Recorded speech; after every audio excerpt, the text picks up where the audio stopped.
Thank you, Mike and August, for having this event today to just remind us all that, despite what happened a year ago to President Trump, and I believe that the Lord spared President Trump's life in that field there in Butler, Pennsylvania, but in spite of that, he remained in the presidential race. He carried on because of his love for our country and the encouragement of the American people.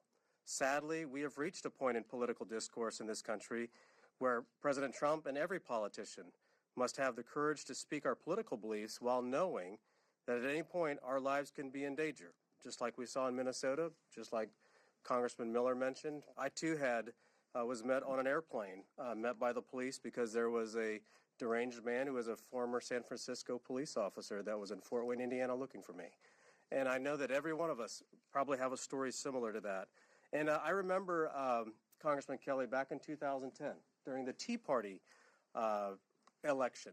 Passions were high, but we didn't see the hate speech and the political violence that we see today. We have got to stop it on both sides. In fact, I know every one of us up here would always condemn anybody on our side of the aisle that was performing a political any political violence, any sort of hate speech, because we will not tolerate it from either side of the aisle. And I believe that the left needs to do the same thing, that they need to condemn political violence. They need to condemn hate speech just as much as what we do. But to them, their side continues to behave differently.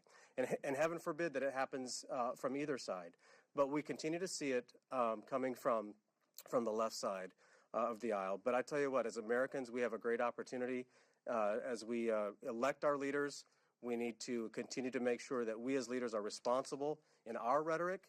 But I just appreciate President Trump standing up, even though he was almost killed that day, that he continued to fight for Americans and standing for not only our democracy, but for our Constitution and our great republic. So, Mike, thank you for leading this today, and I'll turn it back over to you.